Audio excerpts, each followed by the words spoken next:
Friends, నా పేరు Nataraj. Welcome to mister views trending. And today topic వచ్చేసరికి బిగ్ బాస్ రివ్యూస్. ఆ బిగ్ బాస్ రివ్యూస్ లోనే మీకు ఒక కొత్త రకంగా చూపిస్తాను. అదే స్క్రీన్ స్క్రీన్ నుంచి అనేది మీకు చూపించడం జరుగుతుంది. పిక్చర్ టు పిక్చర్ మీకు టాపిక్ అనేసి ఉంటాయి. ఆ టాపిక్స్ అని నేను మొత్తం ఎక్స్ప్లెయిన్ చేస్తూ ఉంటాను. అండ్ ఫస్ట్ టాపిక్ వచ్చేసరికి యునానిమస్ నామినేషన్. యునానిమస్ నామినేషన్ లో బిగ్ బాస్ ఒకరికి ఇస్తారు, ఒకరిని నామినేట్ చేయాలి యునానిమస్ గా. ఎవరికి ఇస్తారు? హౌస్ ఓనర్స్ కి ఇస్తారు. హౌస్ ఓనర్స్ అందరూ కలిసి యునానిమస్ గా సంజనా గారిని నామినేట్ చేస్తారు. సంజనా గారిని ఎందుకు నామినేట్ చేస్తారంటే అది చెప్పడం కోసం మనీష్ గారు ముందుగానే వస్తారు. వచ్చి మీరు హౌస్ లో ఉండటం వల్ల మాకు నెగిటివ్ వైబ్స్ అనేవి వస్తున్నాయి, అందుకే నేను మిమ్మల్ని నామినేట్ చేస్తున్నాను అని సింపుల్ గా నేస్తారు. నెక్స్ట్ టాపిక్ నెక్స్ట్ టాపిక్ వచ్చేసరికి ఇది ఒక వాష్రూమ్ ఇష్యూ అండి. వాష్రూమ్ క్లీనింగ్ అనేది మన సైని గారికి ఇచ్చారు. మన కళ్యాణ్ పడాల గారు సైనికి ఇచ్చినప్పుడు తను వాషింగ్ అనేది బాగా చేస్తుంది. సో వాషింగ్ చేస్తున్న టైంలో, క్లీనింగ్ చేస్తున్న టైంలో ఆవిడకి ఒక 2 సోప్ బాటిల్స్ అయితే దొరుకుతాయి. ఆ సోప్ బాటిల్స్ ఎవరివి అని ఎంక్వైరీ చేస్తే సంజనా గారిని తెలియదు. సంజనా గారి దగ్గరికి వచ్చి అక్కడ మీ డబ్బాలు మీరు తీసుకెళ్ళిపోండి, అక్కడ ఉంచొద్దు, అక్కడ ఉంచితే నేను క్లీనింగ్ అయితే చేయను, నేను మీ సర్వెంట్ని కాను అని కొంచెం అంటారు, నార్మల్గానే అంటారు. ఆ విషయానికి మన సంజన గారు ఓగా డిస్కషన్ పెట్టేసుకుంటుంటారు. డిస్కషన్ పెట్టేసి నేను అక్కడి నుంచి తీయను, అక్కడ ఉంటే ప్రాబ్లం ఏంటి అనేది ఆర్గ్యుమెంట్ చేస్తూ ఉంటారు. దానికి సైని గారు కొంచెం ఎమోషనల్గా ఫీల్ అవుతారు. ఎమోషనల్గా ఫీల్ అయ్యి వెళ్ళి కంప్లైంట్ చేస్తారు. వెళ్ళి కళ్యాణ్ పడాలా గారికి కంప్లైంట్ చేస్తారు. కళ్యాణ్ పడాలా గారు కంప్లైంట్ చేసినాక నెక్స్ట్ వీడియో నెక్స్ట్ పిక్చర్ వచ్చేసరికి ఇది కళ్యాణ్ పడాలా గారికి కంప్లైంట్ చేస్తారు. కళ్యాణ్ పడాలా గారు వాష్రూమ్ దగ్గరికి తీసుకొచ్చి అందరితో డిస్కషన్ అనేది పెడతారు. ఎవరి గురించి? సంజనా గారు అక్కడ ఉండటం వల్ల ఇష్యూ అనేది స్టార్ట్ అయింది. ఇష్యూ మెయిన్ వచ్చేసరికి షాంపూ బాటిల్స్. ఆ షాంపూ బాటిల్స్ మీరు అక్కడి నుంచి తీసేసేయండి. ఇప్పుడు మీరు షాంపూ బాటిల్స్ పెట్టారు, రేపు వేరే వాళ్ళు కూడా వచ్చి అక్కడ షాంపూ బాటిల్స్ పెడతారు. అదొక స్టోర్ రూమ్ లో తయారవుతుంది. వాష్ ఏరని ఎవరు అనుకోరు, వాష్రూమ్ అనేది ఎవరు అనుకోరు. సో అక్కడి నుంచి తీసేస్తే నేను సంజనా గారు అంటారు, నేను తీయను, నేను అక్కడే పెడతాను. ఎందుకు పెడతారు? నేను అప్పుడప్పుడు మర్చిపోతాను, మర్చిపోయి లోపలికి వెళ్ళి చేయించుకొని నాకు ఇవ్వండి అంటే ఎవరు ఇవ్వరు కదా. నేను అవి లేకుండా నేను స్నానం చేయలేను, అందుకే నేను అక్కడే పెడతాను అని మాట మాట పెరుగుతుంది. ఆర్గ్యుమెంట్స్ అనేది రైజ్ అవుతూ ఉంటాయి. సో ఆర్గ్యుమెంట్స్ రైజ్ అయినాక కళ్యాణ్ పడాల గారు ఒకటే అంటారు, ఇదంతా కాదు, నేను కాస్మెటిక్స్, నేను ఒక మానిటర్ గా చెప్తున్నాను, కాస్మెటిక్స్ మొత్తాన్ని లేడీస్ కి నేను బ్యాన్ చేస్తున్నాను అని అంటారు. దాని ఒక మాట మీద ఉందాం అందరం. అక్కడ యునానిమస్ గా లేడీస్ అందరినీ అడుగుదాం, వాష్ ఏరియాలో అక్కడ ఉండటం మీకు ఇష్టమా కాదా అని అడుగుతారు.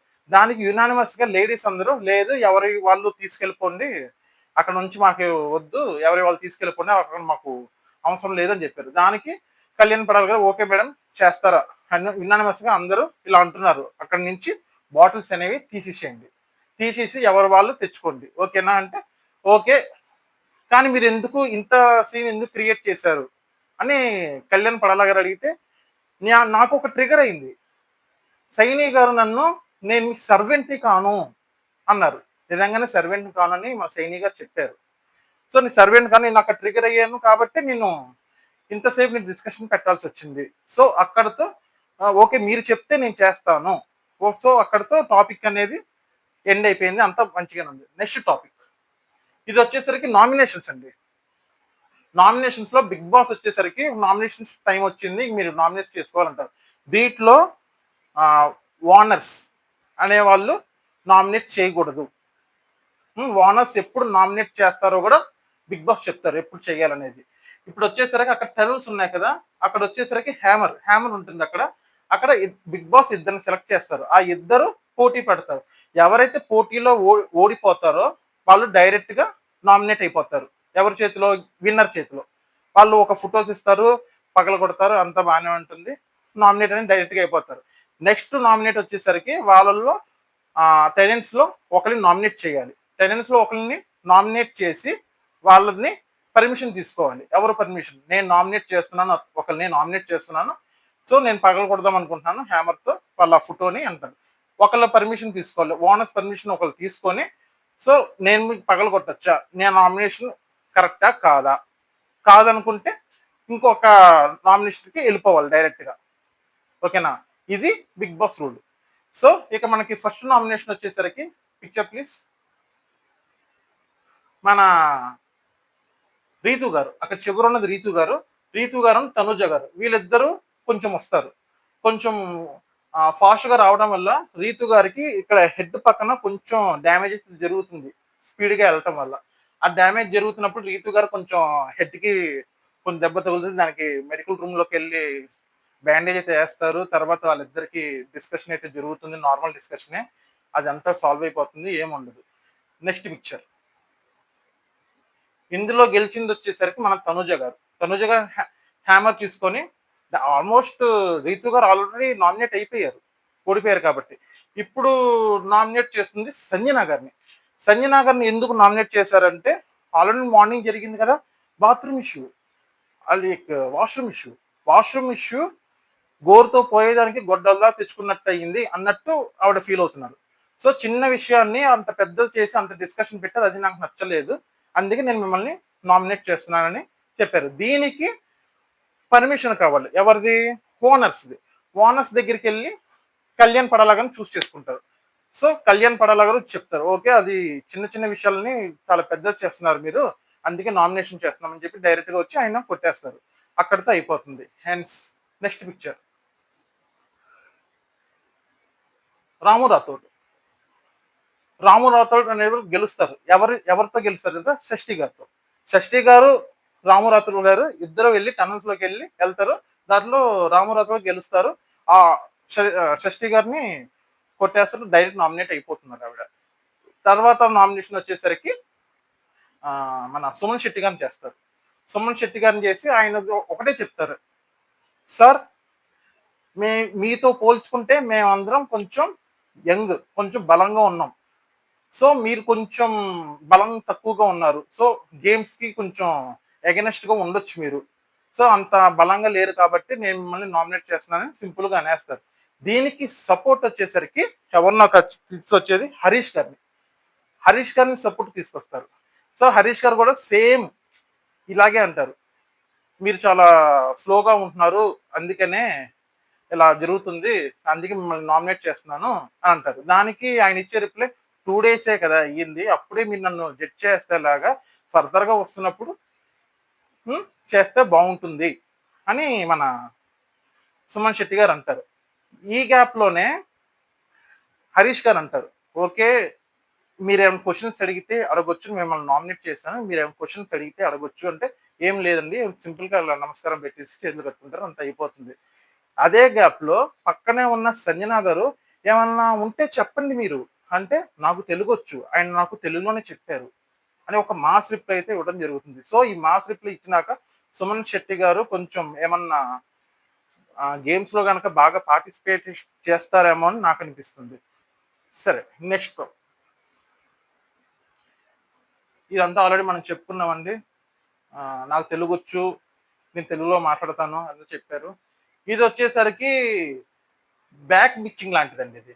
బ్యాక్ బిచ్చింగ్ అనేది ఈ ఫోటో వచ్చేసరికి లాస్ట్‌లో చెప్దాం అనుకున్నాను. అందుకే నేను లాస్ట్‌లో పెట్టుకున్నాను పిక్చర్ వచ్చేసరికి. ఇక్కడొచ్చేసరికి ఇమాన్యుయల్‌తో మన సంజన గారు అంటారు. ఏమంటారు? బ్యాక్ పిచ్చింగ్ చేస్తారు. ఎవరి మీద తెలుసా? మన దమ్ము శ్రీజ.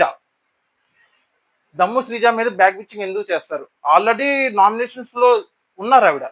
ఎవరు? మన సంజన గారు. యునానిమస్‌గా నామినేషన్ చేసినప్పుడు ప్రియా గారు ఒక మాట అంటారు. ఏమంటారు? మీరు బ్యాక్ పిచ్చింగ్ చేస్తున్నారు. అది మాకు నచ్చట్లేదంటే ఆ ఓట్ నువ్వు వెనక్కి తీసుకో. లేకపోతే నేను చాలా హర్ట్ అవుతాను. నాకు చాలా ఇష్టం ఉండదు. ఏంటా ఓడ్? నేనెందుకు బ్యాక్ బిచ్చింగ్ నన్నెందుకు అంటున్నావు బ్యాక్ బిచ్చింగ్? నేను బ్యాక్ బిచ్చింగ్ చేయను అని చాలా ఆర్గ్యుమెంట్ అయితే జరుగుతుంది. ఓకే. ఆ తర్వాత ఇదేంటి? ఇది బ్యాక్ బిచ్చింగ్ కాదా? ఈ ఫోటోకి అర్థం వచ్చేసరికి నేను బ్యాక్ బిచ్చింగ్ అని ఎందుకనంటే శ్రీజ గారిని ఒక మాట అంటారు. అది ఉంది కదా! బ్లూ డ్రెస్‌ది. అది అంటేనే నాకు చిరాకు. అది ఓ లవ లవ లబ లబ లబన వాగుతూ ఉంటది. నా స్థాయి ఎక్కడ? ఆ అమ్మాయి స్థాయి ఎక్కడ? నాకంటూ బయట ఒక ఐడెంటిఫై ఉంది. దానికేముంది? నా ముందు అదంతా నా లెవెల్ ఏంటి? అమ్మాయి లెవెల్ ఏంటి? అని చాలా హీనంగా మాట్లాడతారనమాట ఇంచుమించు. అంటే నేను చెప్తున్నాను అలా ఏముండదు. కానీ చాలా హీనంగా అన్నట్టు మీకు అర్థమవుతుంది. అంటే ఆవిడకి నేను ఒక సెలబ్రిటీని, హోదాలో ఉన్నాను అని ఆవిడ తెగ ఫీల్ అయిపోతున్నారు. ఒకటి గుర్తుపెట్టుకోండి. ఎంత సెలబ్రిటీ అయినా గాని వన్స్ అపాన్ ఎ టైమ్ మీకు ఫ్యాన్స్ అనేవాళ్ళు బాయ్‌కాట్ చేస్తే మీ పరిస్థితేంటి? గుర్తుపెట్టుకోండి. రోడ్డున పడి రోడ్డున పడిపోయే పరిస్థితొస్తది. సో, కామనర్స్‌ని తక్కువ అంచనా వేయొద్దు. కామనర్స్‌ని తక్కువ అంచనా అప్పుడు కామన్ మ్యాన్‌గా వచ్చింది. శ్రీజ కూడా కామన్ మ్యాన్‌గానే వచ్చారు. కానీ ఆవిడని తక్కువ అంచనా ఏయడం కరెక్ట్ కాదు. యాజ్ ఎ కామన్ మ్యాన్‌గా అది నాకు చాలా హర్టింగ్ అనిపించింది ఆవిడ మాట్లాడటం. సో, అందుకనే నేను ఇలా రియాక్ట్ అవ్వాల్సొచ్చింది. సో, అది ఫ్రెండ్స్ టుడే టాపిక్ వచ్చేసరికి. సో, వీడియో నచ్చిందని అనుకుంటున్నాను. దయచేసి అందరికి షేర్ చేయండి, లైక్ చేయండి, సపోర్ట్ చేయండి, సబ్స్క్రైబ్ కూడా చేసుకొని అండ్ కామెంట్ కూడా చేయండి. మీరు ప్రతి లైక్ చేసే వీడియో, ప్రతి సబ్స్క్రైబ్ చేస్తే నాకు చాలా బూస్టింగ్‌గా ఉంటుంది. ప్రతి వీడియో అనేది నేను చాలా పెడుతూ ఉంటాను. పక్కన బెల్ ఐకాన్ ఉంటుంది. దాన్ని క్లిక్ చేసి ఆల్‌లో అనేది పెట్టుకోండి. సో, కొత్త వాళ్ళని ఎంకరేజ్ చేస్తారనుకుంటున్నాను. Thank you so much.